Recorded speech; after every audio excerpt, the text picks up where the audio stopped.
Parmi les nombreuses méthodes historiques de rééducation des hémiplégies, nous allons étudier ce que l'on appelle la méthode de Bobat en français.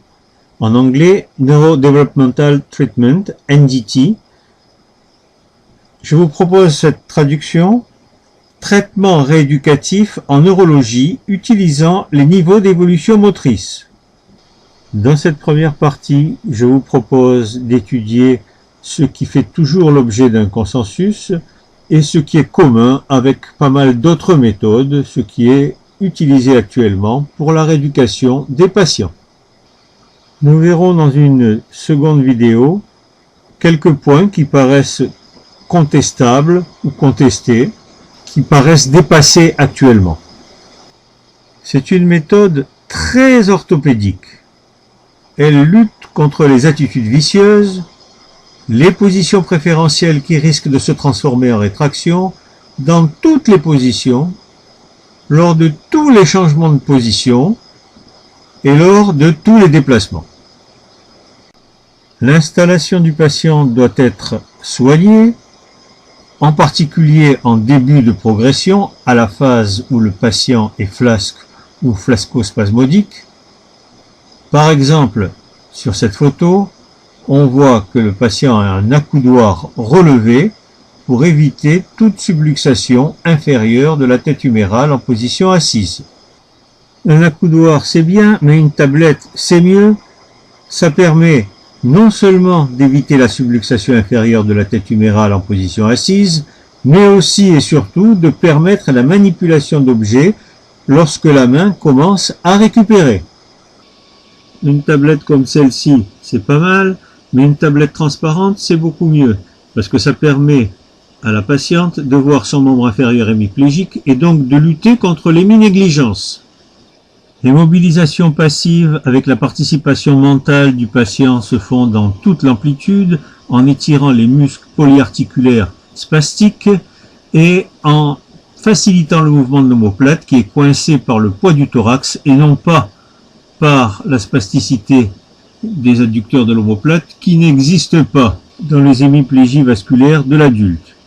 À noter qu'au-delà de 90 degrés d'élévation, il n'y a plus aucun danger. Tous les muscles de l'épaule deviennent cooptateurs, il n'y a pas de risque de subluxation, contrairement à la légende.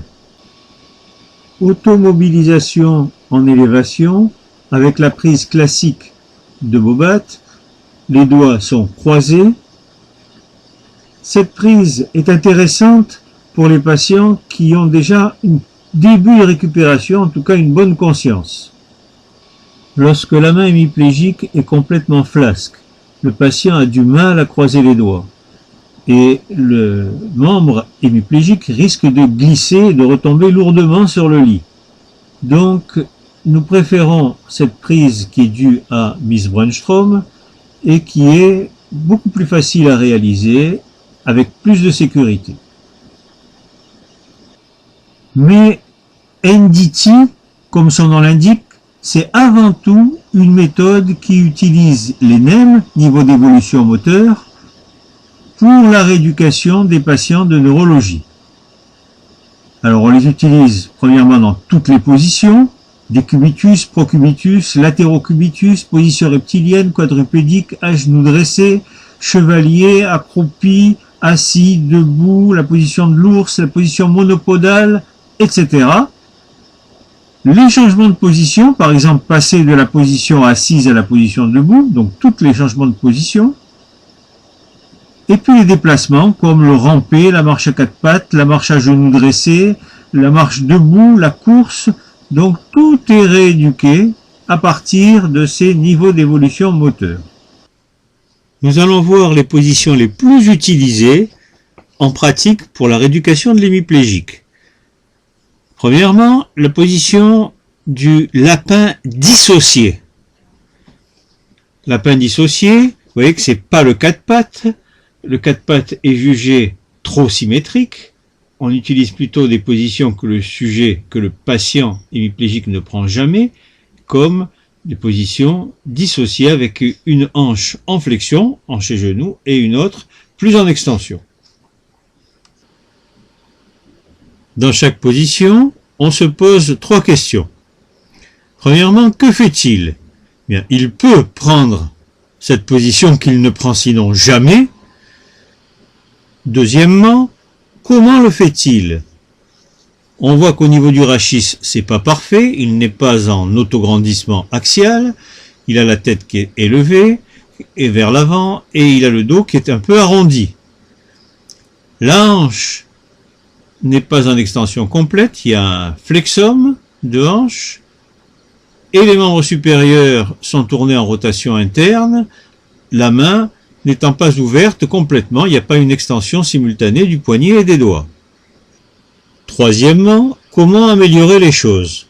On commence par le rachis. On le met en autograndissement axial du rachis, puis les hanches, les épaules, enfin les coudes, les genoux, et puis le poignet et la main. Donc la hanche, comme on le voit sur cette photo, est placée plus en extension. Le membre supérieur est placé plus en rotation externe et supination, et la main en ouverture simultanée du poignet et des doigts. Dans la technique de Bobat, le rééducateur procède en deux temps. Premièrement, il relâche le tonus par des petits bercements, parce qu'ici on a un tonus élevé. S'il y avait un tonus bas, il y a d'autres manœuvres de stimulation qui ne seront pas généralement appliquées dans la rééducation de l'adulte hémiplégique, sauf à la période flasque. Deuxièmement, on emploie la technique Hold After Positioning, tenir après avoir été mis en position. On corrige le patient, on le met dans la meilleure position possible, et après on lui dit Hold, c'est-à-dire tenez.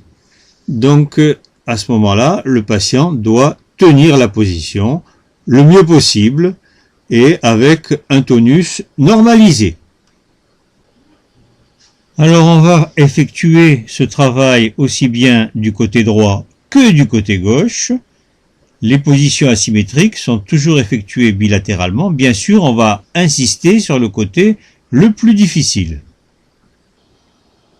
Que fait ce patient sur cette nouvelle photo? Eh bien, il peut tenir la position à genoux dressés avec le membre inférieur sein tendu, à condition de s'agripper à un point fixe. Comment le fait-il?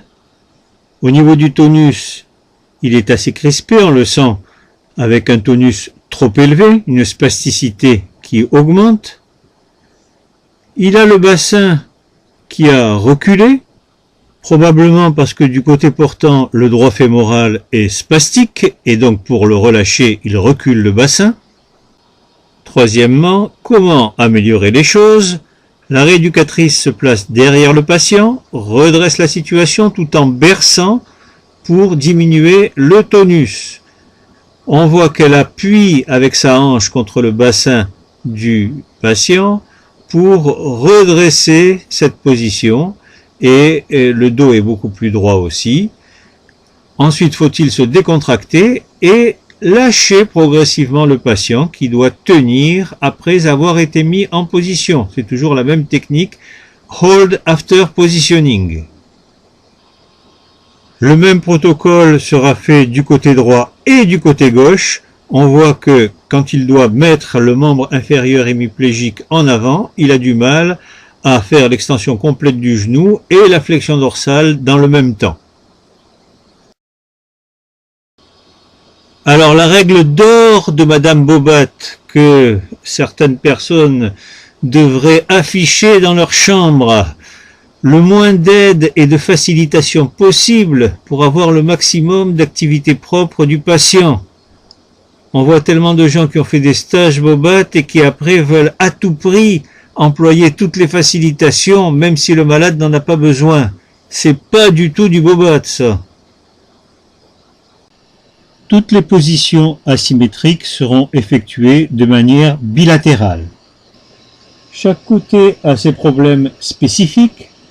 On voit sur la photo 1, le sujet a un bien meilleur équilibre parce qu'il est en appui préférentiel sur le membre inférieur gauche qui est un membre sain. Donc il y a un bon équilibre, il n'a plus besoin de se tenir. Par contre, le genou droit du côté hémiplégique arrive difficilement à se tendre et le pied ne peut pas faire une flexion dorsale. Cette position 1 permet d'étirer les ischio-jambiers et le triceps sural, qui sont des muscles polyarticulaires spastiques, mais aussi, peut-être surtout, le nerf sciatique, qui lui aussi risque de se rétracter, ne l'oublions pas.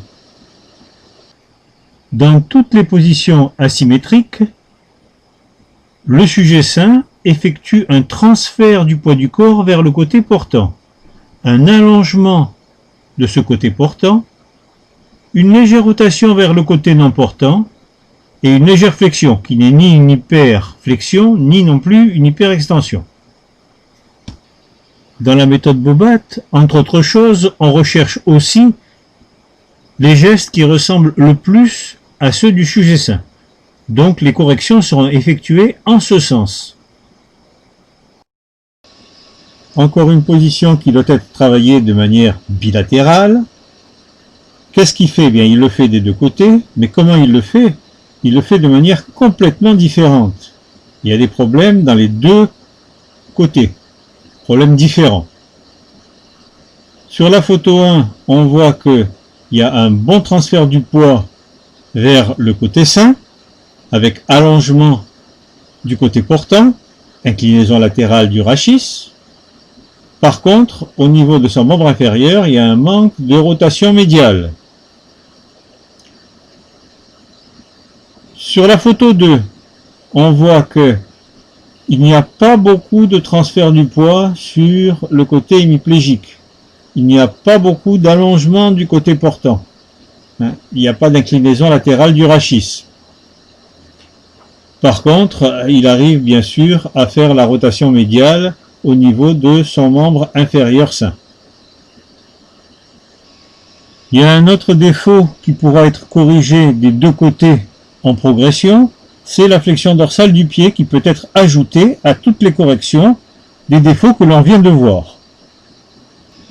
Une autre position qui doit être travaillée de manière bilatérale, c'est la position assiplage, encore appelée petite sirène de Copenhague. Elle permet en particulier un travail important justement des rotations de hanches. Ainsi, sur la photo 1, on a rotation latérale de la hanche droite et rotation médiale de la hanche gauche. Inversement, sur la photo 2. On voit très bien sur ces deux photos que ce n'est pas du tout symétrique chez ce patient. L'allongement du côté portant n'est pas le même. Au niveau du rachis, il n'y a pas la même inclinaison latérale. L'équilibre n'est pas aussi bien du côté droit et du côté gauche et la difficulté est différente. Donc on insistera bien sûr sur le côté le plus difficile.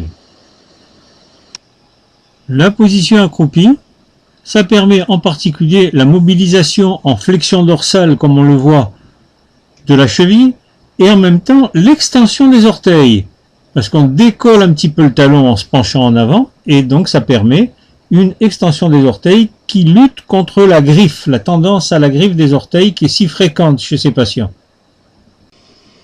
Le même patient en position debout, en position de fente, avec le pied hémiplégique en arrière, pour étirer le triceps dans sa totalité, en particulier les gastrocnémiens qui sont très spastiques, donc les jumeaux comme on disait autrefois, biarticulaires. Cet exercice fait partie de son éducation du patient et il doit le faire à très long terme, à vie, tous les jours, 2 minutes chez lui. L'utilisation actuelle de ces positions se fait vers plus d'autonomie et plus d'éducation des patients. On va voir qu'on revient à ce qui se faisait depuis des millénaires dans le yoga. Ce n'est pas efficace d'hyper-corriger le patient lorsqu'il est en rééducation comme on le fait dans le Bobat, et les jours où il ne va pas en rééducation, eh bien qu'il fasse rien du tout. Il est préférable que le patient fasse un peu moins bien, mais tout seul, toutes ces positions, et ça va s'améliorer en pratiquant quotidiennement. Tous les jours, il faut en faire. Le rééducateur organise la progression. Il faut que ça dure de plus en plus longtemps. La quantité de pratique va améliorer la qualité par auto-organisation des mouvements. Il corrige progressivement les imperfections de chaque position. Nous allons voir en vidéo comment ça se pratique et comment ces patients peuvent garder de la souplesse et donc des possibilités de récupération beaucoup plus importantes que s'ils se laissent gagner par les rétractions et s'ils ne pratiquent pas toutes ces positions. Dans le cadre de l'éducation thérapeutique du patient, de nombreux auteurs ont préconisé ces positions pour assouplir. C'est plus efficace que l'automobilisation analytique. C'est un peu le couteau suisse de la rééducation neurologique chez le sujet jeune et chez l'enfant. Parce que ça fait travailler en même temps un certain équilibre, coordination et même renforcement musculaire. Bien sûr, on évitera de mettre les sujets très âgés avec de l'arthrose au niveau des genoux en position quadrupédique. Nous allons voir l'intérêt orthopédique des positions de yoga, que l'on appelle aussi en neurologie position de Bobat, car ce sont exactement les mêmes que Madame Bobat a adaptées à la rééducation. La position reptilienne permet un allongement du côté sain et un raccourcissement relatif du côté hémiplégique. Il suffit de lui placer passivement la main au niveau du pied et avec un peu de spasticité, ça tient. En appui sur le côté hémiplégique, donc de l'autre côté, la position reptilienne est difficile à tenir dans toute sa rigueur puisque l'épaule hémiplégique ne peut pas monter très haut, ça fait trop mal, donc on est obligé de se contenter de cette position de compromis avec une élévation très modérée du membre supérieur. Alors, cette position permet un étirement des muscles adducteurs longs et donc du gracile au niveau du membre hémiplégique, le membre gauche, et des muscles adducteurs courts au niveau du membre inférieur sain. Cette patiente n'est pas capable d'assurer son équilibre et de garder une bonne position si elle ne se tient pas. Donc on va lui demander de se tenir avec les deux mains à une barre placée devant elle, par exemple une barre parallèle placée devant elle. On lui demande de relever au maximum les orteils et le pied, mais on voit que c'est difficile. Alors, tout ce qui a été fait d'un côté est fait également de l'autre côté. On va donc faire un travail bilatéral. Oui, bien sûr, il faut remonter les orteils, c'est ça, et pas seulement les orteils, mais aussi tout le pied.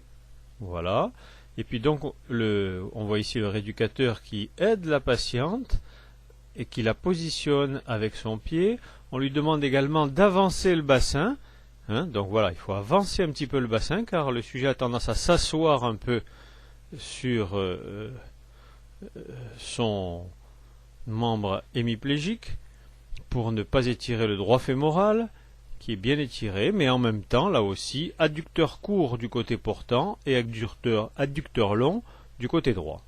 On redresse aussi en quelque sorte la rotation, car la patiente a tendance à se mettre en rotation externe. Cette position permet donc de lutter activement contre toutes ces limitations d'amplitude. Une autre position dérivée de la position à genoux dressés. Elle permet l'étirement des ischio-jambiers du côté hémiplégique et du droit fémoral du côté sain. La patiente est invitée à respirer tranquillement, à se décontracter et à effectuer au moins 5 respirations dans chaque position. En progression, on pourra augmenter le nombre de respirations. Ici, la respiration est celle du yoga, une respiration de détente qui est généralement bien tolérée. Quand la malade a effectué ses respirations, elle va changer de jambe. On fait toujours ces exercices en bilatéral, de manière à étirer les muscles de manière symétrique. Voilà, on s'y met progressivement. Attention à ne pas s'asseoir sur le membre hémiplégique, à ne pas trop plier le genou qui est devant. Ici, c'est le côté sain. Donc, elle va chercher à remonter aussi les orteils et à avancer le talon, à pousser avec le talon. On peut l'aider un petit peu avec la main ou avec le pied, doucement. Voilà. Et on lui demande de tenir la position, de ne pas s'asseoir sur le membre, sur le pied hémiplégique, hein, de ne pas plier le genou, et comme si on voulait s'asseoir sur le pied hémiplégique. Donc de se tenir, de relever le pied en flexion dorsale, de respirer, hein, d'effectuer plusieurs respirations, au moins 5 respirations. Et lorsqu'on en a marre, on pourra évidemment relâcher. Voilà. Le pied on essaye de remonter les orteils au maximum, de remonter le dos du pied au maximum, de faire une flexion dorsale associée. Voilà. C'est pas toujours évident. D'étirer, et saisir ce jambier, c'est également la position d'étirement, il faut le savoir, du nerf sciatique. Hein. Donc il faut y aller doucement, tranquillement. Et le malade a droit à se reposer entre chaque exercice. Le principal intérêt de la position à 4 pattes, c'est l'extension simultanée du poignet et des doigts. Cette position permet donc de lutter contre la rétraction des fléchisseurs des doigts, qui est favorisée par une petite algodystrophie. À noter qu'il faudrait enlever la montre, hein, du côté hémiplégique. On ne met pas de montre du côté hémiplégique. C'est une erreur. Pas de bijoux, pas de montre du côté hémiplégique. Surtout s'il y a un petit œdème au niveau de la main. À partir de la position 4 pattes, on peut reculer une jambe et la reculer le plus possible pour s'asseoir sur le talon du côté gauche. Et on voit que c'est un petit peu limité. Donc on va aider le sujet manuellement, aide manuelle, pour essayer de reculer la jambe droite et de s'asseoir sur le talon. Donc le genou fait un petit peu mal et n'arrive pas à fléchir au-delà de cette position-là. Donc on va conserver la position maximale sans douleur. Voilà, sans trop de douleur. Il faut que ça tire un petit peu, mais que ça ne fasse pas vraiment mal. Voilà la position obtenue après relaxation. Donc ça permet aussi de gagner de l'amplitude de flexion du genou gauche. Voilà. Et puis, au bout de quelques respirations, on va changer, évidemment. Tout ce qui est fait à droite doit être fait également à gauche. Lorsqu'il y a des corrections à faire, on commence par corriger l'axe, le rachis et notamment le rachis cervical. Il faut que la tête soit dans le prolongement. Ensuite, on corrige les épaules et les hanches. Ensuite, les genoux, les coudes et enfin les mains et les pieds. Donc c'est une correction proximo-distale. Voilà la position obtenue qui est tenue plusieurs respirations. Donc avec un maximum de flexion du genou à droite qui là aussi est un petit peu limité et douloureux, c'est bilatéral chez cette patiente. Chaque patient a ses propres limitations qu'il faudra essayer de corriger progressivement. La position assis tailleur permet de gagner en abduction-rotation externe et on voit que cette patiente en a besoin. Elle n'a pas une très grande amplitude d'abduction-rotation externe. On respire sur la position plusieurs fois, tranquillement, relaxé, ce qui diminue un petit peu la spasticité et augmente l'amplitude.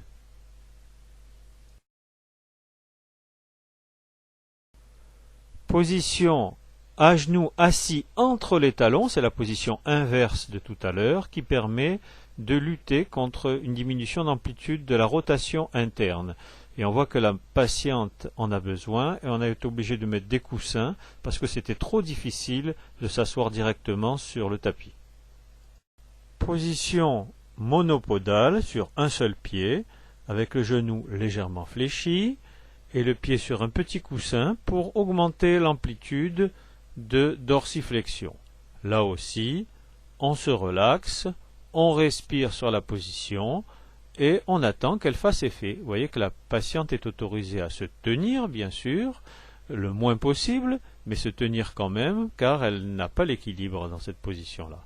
Elle se repose un petit moment avant, bien sûr, de recommencer le même exercice avec toujours la respiration. il est bon de terminer la séance par un peu de relaxation à plat ventre, ce qui permet en même temps de lutter contre un flexum de hanche et de genoux. Les pieds sont en dehors de la table pour éviter la position en équin. Les membres supérieurs sont si possible en élévation, mais au niveau du membre supérieur gauche, elle a encore trop mal pour rester longtemps en élévation, donc on tolère qu'il soit le long du corps. Nous allons voir maintenant le cas d'un patient qui présentait une hémiparésie avec un œdème et une tendance à la rétraction en flexion du poignet et des doigts. On confond souvent spasticité et rétraction, c'est deux choses différentes. La spasticité, ça met les membres dans une position, et la rétraction, c'est encore autre chose, c'est un autre phénomène qui est accéléré, accentué lorsqu'il y a un œdème, lorsqu'il y a une algodystrophie, contre lequel il faut lutter bien entendu. Le patient positionne lui-même sa main en extension et tourne autour de ce point fixe pour avoir un maximum de supination et de rotation latérale, de rotation externe.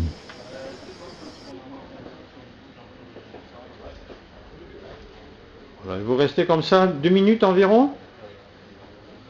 Comptez jusqu'à 120, c'est ça ?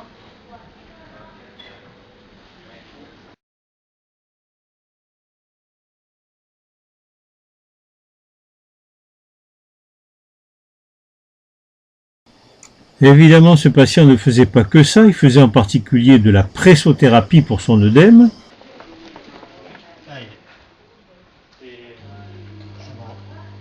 C'est bon comme ça? Vous sentez bien pressé?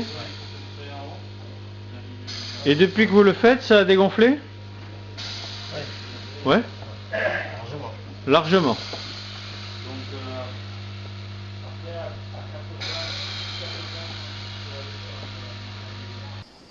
On ne fait pas que du bobat, on fait aussi des exercices fonctionnels de transport d'objets divers et variés. On utilise les objets les plus usuels comme les crayons, du papier, une cuillère, un couteau, pièces de monnaie. Plus l'objet est petit et fin, et plus c'est difficile. Ainsi se termine la première vidéo concernant la rééducation des hémiplégiques par la méthode de Bobat. Nous avons vu des techniques qui sont toujours utiles et qui sont toujours utilisées pour la rééducation de ces patients. Dans une deuxième vidéo, nous verrons pourquoi certaines idées de Bobat sont contraires à l'intérêt supérieur du patient et n'ont pas été démontrées par la médecine basée sur la preuve, bien au contraire. Pour ne pas se faire piéger, il est important que les rééducateurs connaissent aussi les arguments de Madame Bobat et sachent ce qu'on leur reproche pour pouvoir se faire une opinion personnelle éclairée.